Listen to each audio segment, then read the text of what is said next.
परमेश्वर के नाम को महिमा मिले। सबको जय मसीह की। मैं परमेश्वर पिता का धन्यवाद करता हूं आज इस सुंदर समय के लिए।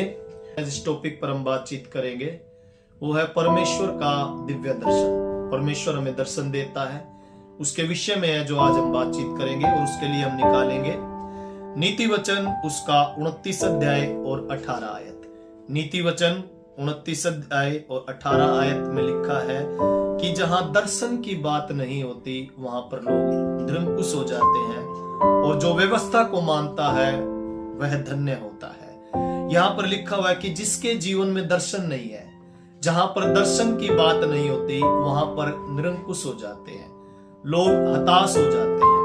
हम सबके जीवन में एक दर्शन होना जरूरी है।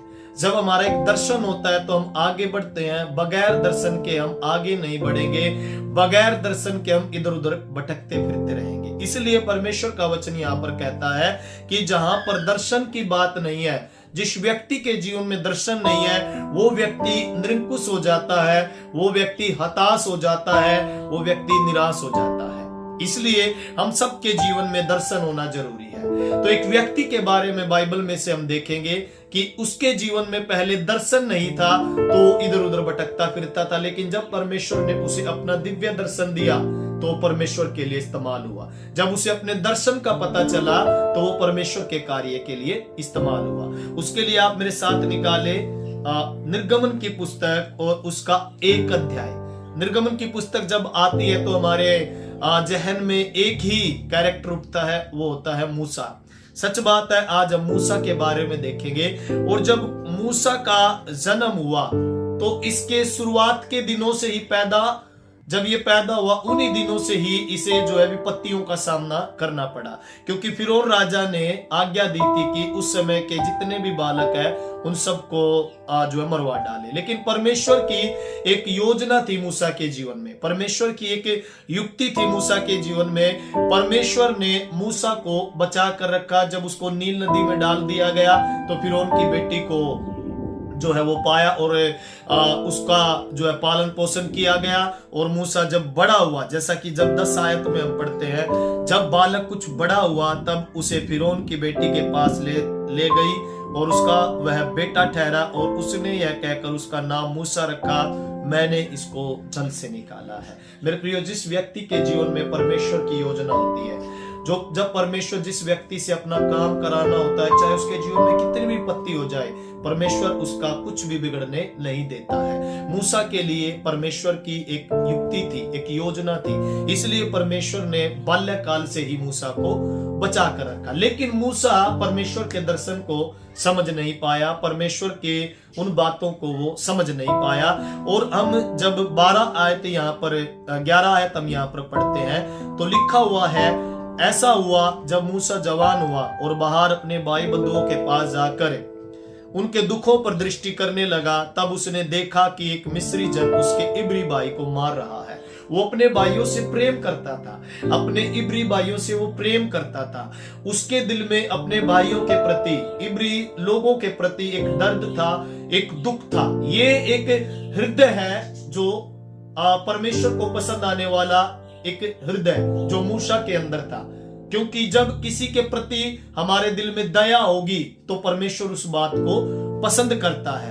और उसने क्या किया, उसने उस इधर उधर देखा और जब कोई नहीं था तो उस मिस्री आदमी को इसने मार डाला और धरती में इसने उसको गाड़ दिया। एक इतना प्यार अपने लोगों से करने वाला कि इसने जब इब्री आदमी को जो मिस्री मार रहा था तो इसने मिस्री को मार डाला और मार कर उसे बालू में दफना दिया। और जब ऐसा हुआ कि जब इसको पता चला कि ये बात जो है छिपी नहीं, ये बात उजागर हो गई है और मैं अब छिप नहीं सकता, तो ये वहां से भागा और भाग कर जो है ये कुएं के पास बैठ गया और वहां पर इत्रो की बेटी के साथ इसकी मुलाकात होती है। और उसके बाद इसका विवाह हो जाता है और विवाह होने के बाद ये अपने ससुर जो है ससुर के यहाँ पर भेड़ बकरी चराने का काम ये करने लग जाता है, जब सिपोरा के साथ इसका विवाह हो जाता है। देखिए, एक ऐसा काम जिस काम को करने में हर एक व्यक्ति को शर्म आती है, ये मूसा अपने ससुर की भेड़ बकरियों को चराने लगा। रोज सुबह अपने ससुर की भेड़ बकरियों को लेकर जाता और शाम को लेकर आता। एक चरवाहा बन गया अपने ससुर के यहाँ पर। घर जमाई बनकर ये रहने लगा और अपने ससुर की भेड़ बकरियों को ये चराने लगा। तो एक रात हम उसके बाद देखते हैं कि परमेश्वर ने इजरायली लोगों की कहाना को सुना। जब उसका हम 24 आयत पढ़ते हैं तो वहां पर लिखा है कि परमेश्वर ने उनका कराना सुना, अपनी वाचा को जो उसने अब्राहम, इसहाक और याकूब के साथ बांधी थी श्रवण किया, और परमेश्वर ने इजरायलियों पर दृष्टि करके उन पर चित्त लगाया। ये एक ऐसे व्यक्ति की जरूरत थी कि मिस्र से इजरायली लोगों को निकाल कर लेकर आए, और एक ऐसे व्यक्ति की जरूरत थी कि जो फिरौन राजा के सम्मुख खड़ा हो जाए। अब मूसा से बेहतर ऐसा व्यक्ति कौन हो सकता है जिसके दिल में अपने भाइयों के प्रति एक दर्द था, एक दया थी।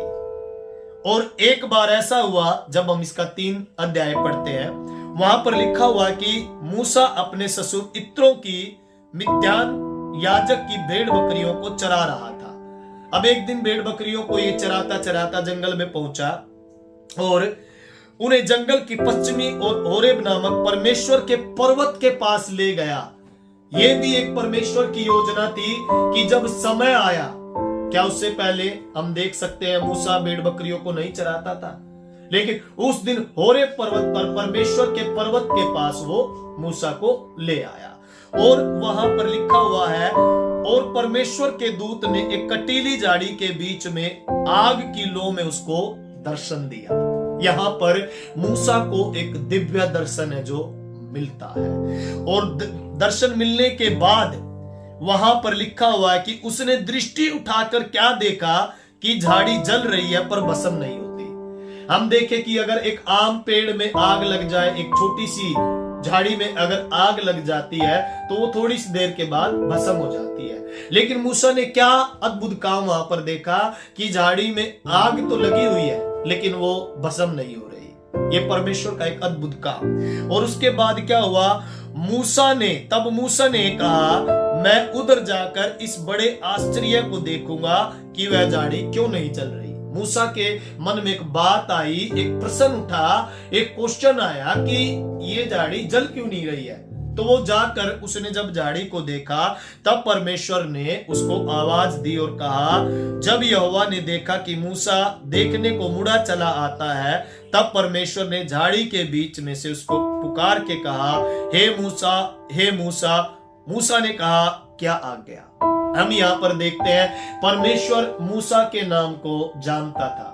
परमेश्वर सर्वव्यापी है, परमेश्वर सर्वज्ञानी है, हर एक बात को जानने वाला वो परमेश्वर है, क्योंकि उसने मूसा को जो है रचा, उसने मूसा को बाल्यकाल से ही बचा कर रखा, हर बात में मूसा के संग रहा, और मूसा ने भी कहा क्या आ गया। हम यहाँ पर देखते हैं कि मूसा ने सोचा होगा कि कोई व्यक्ति उससे बातचीत कर रहा है। मूसा को पता नहीं था कि यहाँ पर परमेश्वर है। उसने कहा क्या आज्ञा। उसके बाद 5 आयत कहता है, उसने कहा इधर उधर मत आ और अपने पांव से जूतियों को उतार दे, क्योंकि जिस स्थान पर तू खड़ा है वह पवित्र भूमि है। यहाँ पर परमेश्वर मूसा से कहता है तेरे पांव में जो जूती है उसको उतार दे, और उतारने के बाद इधर आ और जूती समेत यहाँ पर मत आ, क्योंकि ये एक पवित्र भूमि है। मेरे प्रियो, जब भी हम परमेश्वर के पास जाए, हम एक पवित्र हृदय के साथ परमेश्वर के पास जाना चाहिए।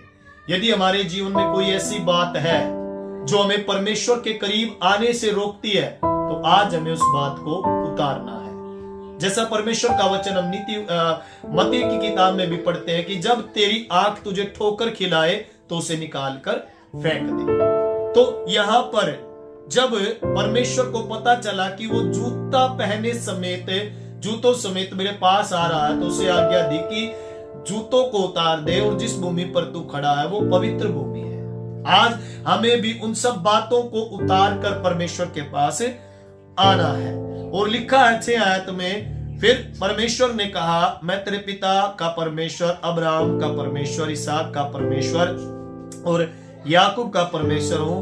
तब मूसा ने जो परमेश्वर की ओर देखने से डरता था अपना मुंह ढांप लिया। अब मूसा को यहाँ पर पता चल गया कि परमेश्वर उससे बातचीत कर रहा है, इसलिए मूसा ने अपने मुंह को ढक लिया। जब परमेश्वर ने अपना परिचय दिया कि मैं तेरे पिता अब्राहम का परमेश्वर, इसहाक का परमेश्वर और याकूब का परमेश्वर, उसके बाद हम 7 आयत में यहाँ पर लिखा है, फिर यहोवा ने कहा, मैंने अपनी प्रजा के लोग जो मिस्र में है उनके दुख को निश्चय देखा है, और उनकी जो चिल्लाहट परिश्रम करने वालों के कारण होती है उसको भी मैंने सुना है, और उनकी पीड़ा पर मैंने चित्त लगाया है।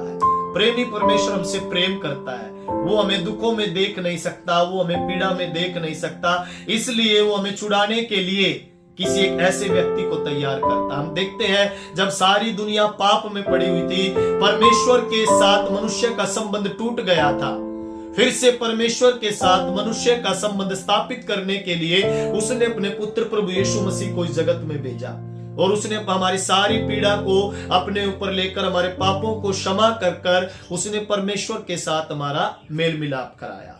जब इजराइलियों की पीड़ा को परमेश्वर ने सुना तो परमेश्वर ने मूसा को तैयार किया, और उसके बाद लिखा हुआ, इसलिए अब मैं उतर आया हूं कि उन्हें मिस्रियों के वश से छुड़ाऊं और उस देश से निकालकर एक अच्छे और बड़े देश में, जिसमें दूध और मधु की धाराएं बहती है, अर्थात हित्ती, अमोरी, परिज्जी, हिब्बी और यबूसी लोगों के स्थान में मैं पहुंचाऊं। परमेश्वर हमें बेस्ट देने वाला परमेश्वर है। परमेश्वर यहाँ पर कहता है, मैं अपने लोगों को एक ऐसे स्थान में पहुंचाऊंगा जहां पर दूध और मधु की धाराएं बहती है, और वहां पर पहुंचाने के लिए परमेश्वर ने अपने दास मूसा को दिव्य दर्शन दिया। अगर मेरे प्रियो आज हमारे जीवन में दर्शन नहीं है तो आज हम परमेश्वर से मांगे, क्योंकि हमने परमेश्वर के वचन में पढ़ा जहां पर दर्शन की बात नहीं होती वहां पर लोग निरुक्कुश हो जाते हैं, हार जाते हैं। मूसा को भी पता नहीं था अपनी बुलाहट के बारे में, अपने दर्शन के बारे में, लेकिन परमेश्वर ने उसे अपना दिव्य दर्शन दिया। परमेश्वर आज आप लोगों को भी अपना दिव्य दर्शन देना चाहता है। आप लोगों की बुलाहट क्या है, परमेश्वर आप लोगों को कहां पर इस्तेमाल करना चाहता है, यदि आज आप लोगों को पता नहीं है तो मेरे संदेश के माध्यम से मैं आप लोगों को बताना चाहूंगा, आप प्रार्थना कीजिएगा, परमेश्वर आपको अपना दिव्य दर्शन देगा। यहाँ पर परमेश्वर ने मूसा को अपना दिव्य दर्शन दिया। उसके बाद बहुत सारी बातें होती है, और मूसा एक समय ऐसा भी आता है कि वो मना कर देता है कि परमेश्वर मैं बोलने में भद्दा हूं, मैं बोल नहीं सकता। कई बार हम अपनी कमियों को, अपनी कमजोरियों को कमजोरियों को बहाना बनाते हैं कि मेरे जीवन में, मेरे शरीर में ये कमी है, इसलिए प्रभु मैं तेरा काम कर नहीं सकता। लेकिन मेरे प्रियो मैं बताना चाहूंगा, परमेश्वर हमारी निर्बलताओं को नहीं देखता, परमेश्वर हमारे रंग को नहीं देखता, परमेश्वर हमारे रूप को नहीं देखता, परमेश्वर हमारे हृदय को देखता है। कि परमेश्वर उस हृदय को देखता है कि हमारे हृदय में किसी दूसरे के प्रति कितना प्रेम है। परमेश्वर ने मूसा के हृदय को देखा, उसे अपना दिव्य दर्शन दिया। आज परमेश्वर आप लोगों को भी अपना दिव्य दर्शन देना चाहता है। अगर अभी तक आप लोगों को दर्शन नहीं मिला या आपके जीवन में कोई दर्शन की बात नहीं है, दर्शन नहीं है, तो आज प्रार्थना कीजिएगा, और मैं भी आप लोगों के लिए प्रार्थना करना चाहूंगा। परमेश्वर पिता मैं धन्यवाद देता हूं प्रभु यीशु मसीह के नाम में। आज हमने प्रभु तेरे दिव्य दर्शन के बारे में प्रभु जी हालेलुया देखा, प्रभु जो आपने मूसा को दर्शन दिया। खुदावंदी संदेश को सुन रहे प्रभु तमाम उन सभी लोगों के लिए प्रार्थना करना चाहूंगा।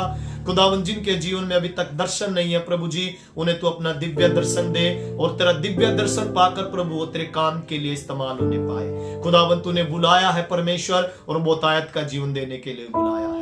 धन्यवाद देते हैं परमेश्वर, सबके जीवन में दर्शन दे, सबको अपने कार्य के लिए इस्तेमाल कर। जैसे आपने मूसा को इस्तेमाल किया उसी प्रकार प्रभु जी आमेन हालेलुया हर एक व्यक्ति को तो इस्तेमाल कर। धन्यवाद देते हैं प्रभु जी, जिसके परिवार में आमेन हालेलुया हालेलुया निर्बलता है प्रभु जी, कमजोरियां हैं प्रभु जी, और उस कमजोरी के कारण, उस निर्बलता के कारण परमेश्वर वो प्रभु तेरे काम को करने में असमर्थ है। तो मैं प्रार्थना करता हूं आज उन निर्बलता कमजोरियों को दूर कर परमेश्वर।